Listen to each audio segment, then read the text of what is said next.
Terry McLaurin doesn't have a deal, not close to a deal. The two sides disagree. Terry McLaurin has reported.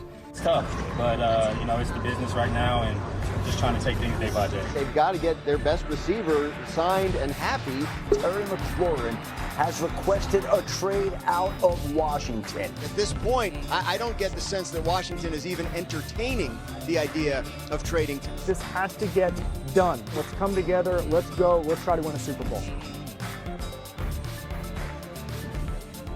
We welcome you to NFL Live. Hello, everybody. Jeremy Fowler's in here with me. We got Mina Kimes and Bill Barnwell here for the hour. By the way, the Commanders face off against the Bengals in a Monday Night Football preseason game coming up in just a few days. So we'll be talking a lot about Terry McLaurin. But let's start in Washington today. 3 weeks until the official start of the season. Still no deal for McLaurin as he and the Commanders can't seem to find common ground. Cliff Kingsbury, the offensive coordinator, spoke earlier today, was very candid about the importance of having his star wideout on the field. Listen to this. I'm huge on walkthroughs, on practice, things like that, because until you get on the grass and actually do it and feel the timing, feel the depths of routes and things of that nature, I don't know exactly how much you can get out of that. So I think we're kind of at that point to where we need to start getting those guys when they're available out there and gelling and seeing what we are as an offense. He's like, I need my guy. Jeremy, what more can you tell us about where the contract talks stand right now between McLaurin and the Commanders? Yeah, Laura, from what I'm hearing, there's still a pretty sizable gap in how they see the wide receiver market. Washington's down here. Terry McLaurin's pretty high up here. I'm told the players dug in, remains frustrated. Not a lot of traction on a trade right now, even though I do know there are some teams that are interested or have at least called. But right now, I'm told Washington does remain optimistic in this, despite some of the smoke around all the issues and him still out of practice. They feel like when push comes to shove, closer to week one, they can reach some sort of compromise. It's probably not going to be a situation where he plays out the year in his contract and plays the franchise tag next year. Like, he needs some sort of contract. They're hoping they can find a sweet spot here, but they're sort of waiting each other out. And meanwhile, this could get ugly. Yeah, and again, as we said off the top, we're just 3 weeks away. Bill, how different does this Commanders offense look when Terry McLaurin isn't on the field, if, God forbid, we end up in that situation? Yeah, certainly Washington fans hoping that doesn't happen, but there was a meaningful drop-off last year when Jaden Daniels did not have his star receiver on the field. A 73.1 total QBR with McLaurin on the field. That dropped to 63 without Terry McLaurin in the lineup. And I think Cliff Kingsbury's point here is really important because it means even if these two sides do come to an agreement between now and the start of the season, it's not like Terry McLaurin is going to be, fully featured and functional in that offense. He might not be playing 100% of the snaps, 95% of the snaps, the way the Commanders might want with a normal training camp for Terry McLaurin. And then you factor in Deebo Samuel, the other guy coming into the situation. And for the 49ers, they've always been a roster where they wanted to kind of use Deebo about 80% of the time, limit his snaps because of how physical he is as a football player. So you kind of want to have both those guys. There might be snaps early in the year where Jaden Daniels doesn't have either of his star receivers on the field. When the Commanders traded for Deebo Samuel, I really liked the fit, the idea of Deebo being an underneath target, a yards after catch guy. Cliff Kingsbury loves to call screens. Deebo is the ultimate screen receiver. But that entire premise, in my mind, rests on having Terry McLaurin on the field so that defenses can't cheat up to the line of scrimmage and stack the box against the run. You take McLaurin out of the equation, and they're not deep at all at receiver in terms of a guy who's a true second, third level threat the way McLaurin was.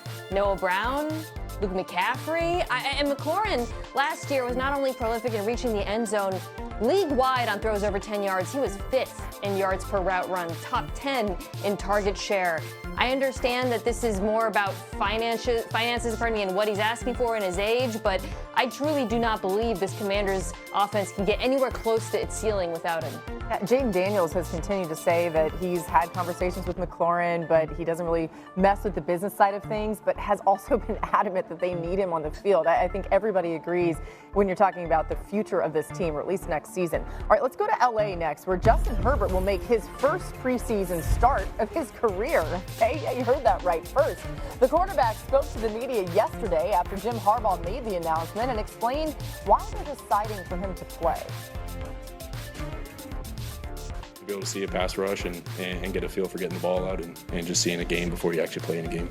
I think in years past, the plan was, to rest and see those reps. But I wanted to go out there and see a pass rush because, in practice, as a quarterback, you don't always get the true feeling of a pass rush. So I thought it'd be helpful to go out there. And I just thought this was something that could be good for me, good for the team. And so, I'm not against trying it.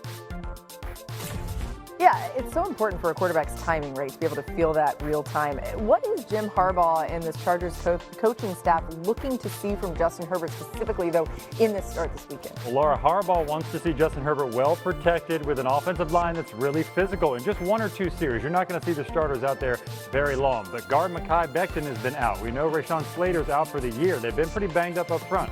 So they want those 5 to have a nice, clean pocket.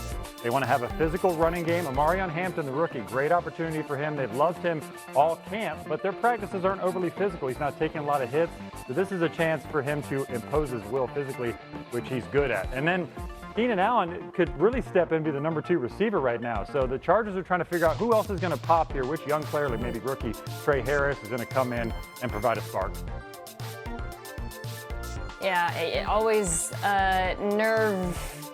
inducing thing when you talk about Justin Herbert playing in a preseason game, and that's followed by, but they're still missing a number of players because obviously his health is paramount for this Chargers season. I do understand the desire to get him comfortable, though, behind that reworked offensive line, to get them experience, right, with the new tackle situation.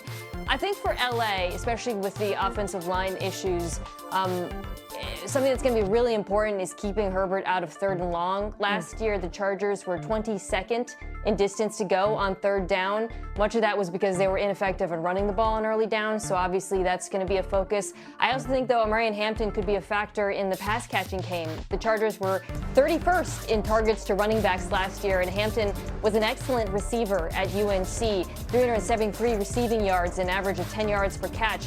That's another way you can stay out of 3rd and long, and if you can stay out of 3rd and long, then there's less pressure on that offensive line to protect Justin Herbert. Yeah, Mina mentioned the running game, and you want to see that not only in the preseason, but stretching into the regular season as well. And it doesn't have to be home runs from Amarion Hampton, but you want to see consistency, and you want to see the chains moving forward. They were 30th in success rate last year, which measures how often the offense stays on track, keeps on track with first downs, and avoids those 3rd and longs Mina was mentioning. They weren't always great in short yardage last season as well.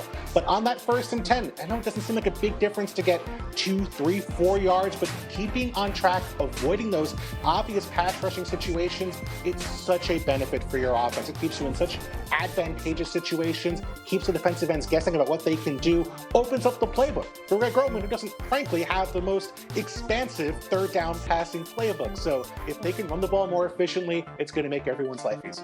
Every time Bill is on the show, he presents a stat that I have not heard of before, and we are a very stat-heavy show. I love that one, Bill.